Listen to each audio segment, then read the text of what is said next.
The first thing my sister screamed at me in the hotel lobby was, "You ruined our vacation." And in that moment, standing there with strangers staring, and my parents silent beside her, I realized my own family had planned this trip without ever planning for me to be human. I didn't always know where I stood in my family. I only knew where I didn't. I was the quiet one. The one who paid on time. The one who didn't argue. The one who adjusted. And because I adjusted, they learned to step on me. This vacation was supposed to be different. That's what I told myself when my mom called and said, "We need family time. All of us. No drama." My sister Lena had already chosen the destination. A luxury beach resort.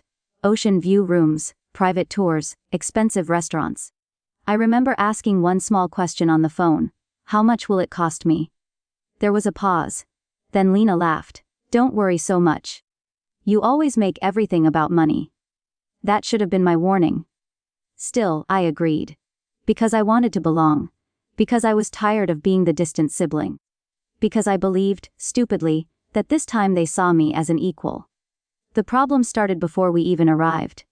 In the group chat, Lena kept booking things without asking me. Spy packages, yacht rides, private dinners. Every time I asked, "Are we splitting this evenly?" she would reply with a thumbs up or ignore the message completely. At the airport, she hugged everyone except me. Then she said loudly, "Please don't slow us down this time." I smiled. I swallowed it. At the hotel, the receptionist handed out the room keys. 2 ocean view suites for my parents and Lena, and 1 standard room facing the parking lot. I looked at the key. Then at my sister. She shrugged. "You said you don't care about luxury."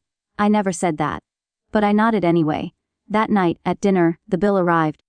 Lina slid it toward me without even looking. "You can cover this, right? We'll settle later." The bill was more than half my monthly salary. I laughed awkwardly. "Maybe we should split it now." My dad frowned. "Why are you being difficult? It's vacation." So I paid. The next day it happened again. And again. Every meal, every ride, every extra. Whenever I hesitated, Lena would sigh dramatically and say, "You're killing the mood." By the 3rd day I realized something painful.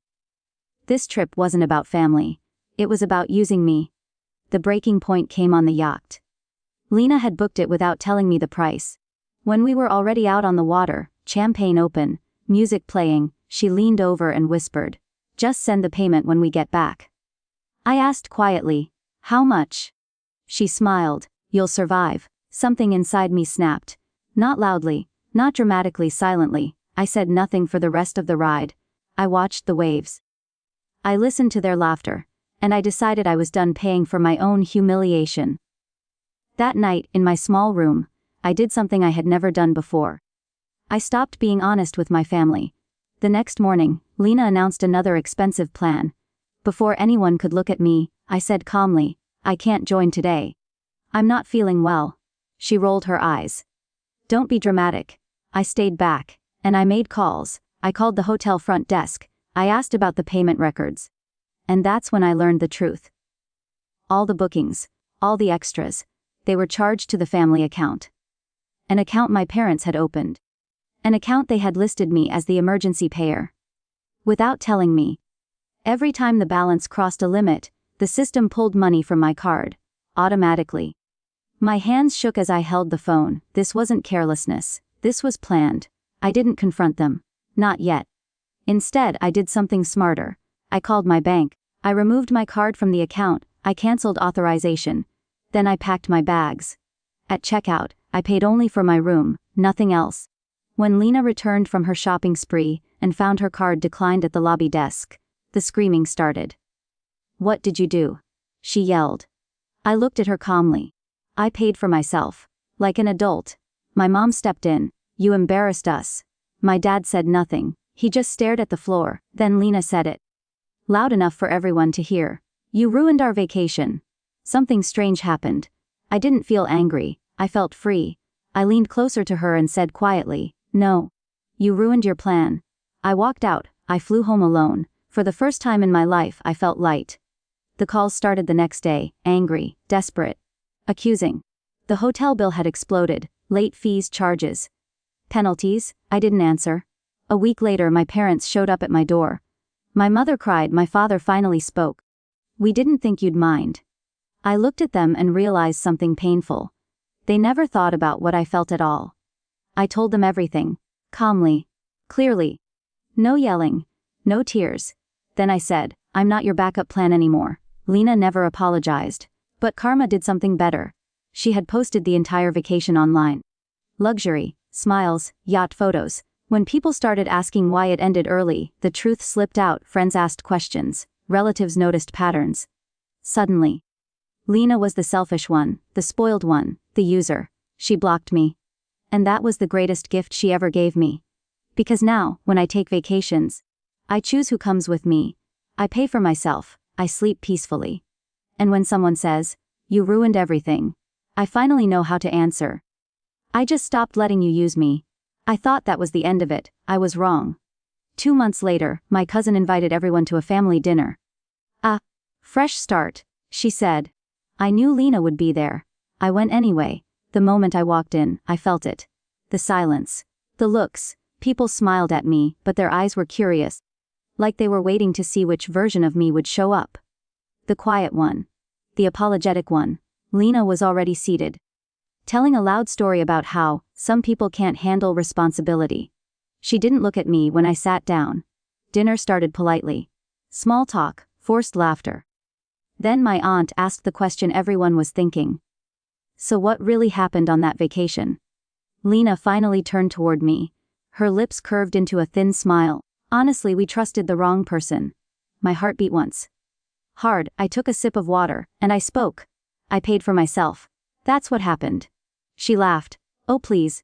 You abandoned your family. I looked around the table. Everyone was listening now.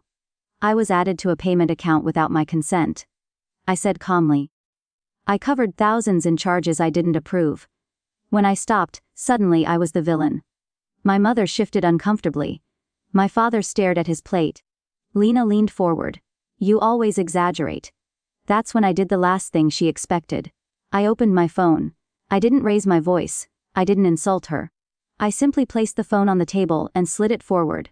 Screenshots, bank statements, dates, amounts, automatic withdrawals. Silence swallowed the room. My aunt's face changed first, then my cousin's, then everyone else's. Lena froze. My father finally spoke, his voice low. You did this without telling them. Lena stammered. I thought it was fine. They never complain. That sentence hung in the air like smoke. I stood up. That's the problem. I said. You confused my silence for permission. No one stopped me when I left. After that night things shifted.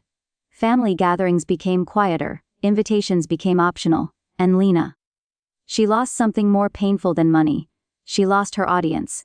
People stopped trusting her stories, stopped offering help, stopped defending her. Meanwhile, something strange happened to me. I slept better, I laughed louder, I stopped explaining myself. Months later, I took another vacation, alone, same ocean. Different feeling. I sat on the balcony of my room, watching the sun sink into the water, and I thought about that hotel lobby. About her screaming. About my parents' silence. And I realized something powerful. I didn't ruin their vacation, I ruined their control. Some people only enjoy your presence when it's profitable to them. The moment you stop paying, they call it betrayal. But standing alone, peaceful, free, I finally understood. Walking away wasn't revenge. It was survival. And that was my victory. I thought that peace would last forever. But family doesn't let go that easily. 3 weeks after that dinner, my phone buzzed with a message from Lena. Just one line. We need to talk. I stared at it for a long time. Old me would have replied instantly. New me put the phone face down and finished my coffee. That silence drove her crazy. She showed up at my apartment unannounced 2 days later. I didn't open the door at first. I knew it was her. I could feel it. When I finally did, she stood there with folded arms and that familiar look, half anger, half entitlement. You really embarrassed me, she said, walking in without permission. I closed the door slowly behind her. You embarrassed yourself, I replied. She laughed sharply. You've changed. You think you're better than us now. I looked at her. Really looked at her. Same designer bag. Same perfect hair. Same empty eyes. No, I said. I think I'm done being less. Her smile disappeared. She started pacing, talking fast now. You don't understand what you did. People are treating me differently. They don't trust me anymore. I stayed quiet. You should clear things up, she continued. Tell them it was a misunderstanding.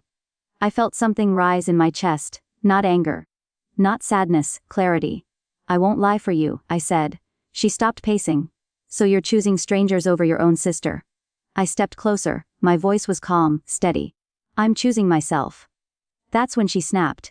She called me selfish, ungrateful, cold. She reminded me of every favor she had ever done for me, every ride, every introduction, every time she included me. I waited until she was done.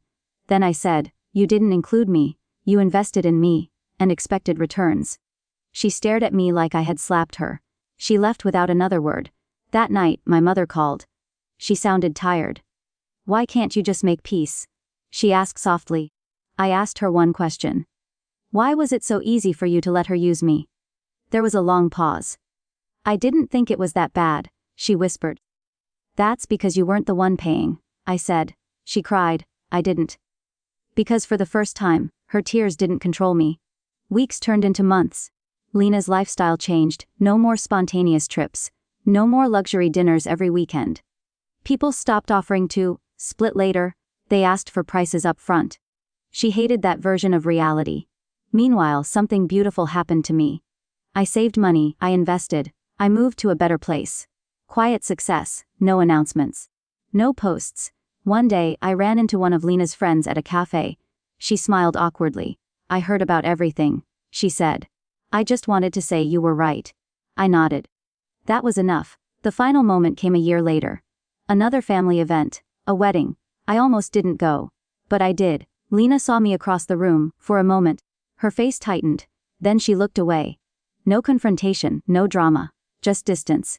And that was the real revenge. Not yelling, not exposing, not destroying. Just becoming untouchable. As I left the wedding, my father stopped me. I'm proud of you, he said quietly. I looked at him. It wasn't everything, but it was something. I walked to my car, the night air cool against my skin. And I smiled. Because the person who used to pay for everyone's happiness was gone. In their place stood someone stronger, someone calm, someone who finally understood their worth. And if that ruined their vacation, it built my life. I wish I could say that was the clean ending. That everyone learned their lesson and we all moved on. But real life doesn't close chapters that neatly. A few months after the wedding, my father had a minor health scare. Nothing serious but enough to pull the family back together. Group chats reactivated. Old habits resurfaced. Lena suddenly became attentive again, sending updates, asking questions, acting concerned, and then slowly the tone changed. We should all come together for a short family trip, she suggested one evening on the call. Just somewhere simple this time. I stayed quiet. My mother added gently. It would mean a lot to your father. I felt that familiar pressure in my chest, not guilt, expectation. I took a breath. I'll come, I said. But I'll handle my own bookings. There was a pause. Lena laughed nervously. Of course, that's fine. The trip was small. A nearby mountain town, 3 days. I booked my own hotel, drove my own car, paid my own bills. And for the first time, I watched my family without participating in the old pattern. At dinner, Lena hesitated before ordering. She checked prices. She asked the waiter questions. When the bill came, she didn't slide it toward me. She looked at it. Then split it properly. No drama, no accusations. But something else was happening. She barely spoke to me, not out of anger, out of discomfort. Because my presence now reminded her of limits.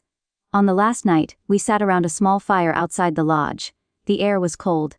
The sky clear. My father stared into the flames and said quietly, "This trip feels different." I nodded. "It is." Lena finally looked at me. "What do you want from us?" she asked. It wasn't an attack, it sounded like confusion. I thought for a moment. "Respect," I said. "Either works." She looked away. That night, as I packed to leave early the next morning, I felt something I hadn't expected. Closure. Not because she apologized. Not because my parents suddenly changed. But because I no longer needed them to. When I drove away at sunrise, my phone buzzed. A message from Lena. "I still think you could have handled things differently." But I get it now. I rate it once, then put the phone down. That was enough. Today, when I think back to that hotel lobby, to her screaming that I ruined everything, I almost smile, because that moment was the beginning. The beginning of boundaries, the beginning of self-respect. The beginning of a life where love is not measured by how much you're willing to lose. Some families call it betrayal when you stop sacrificing yourself. I call it growth. And if standing up for myself ruined their vacation, it saved my future.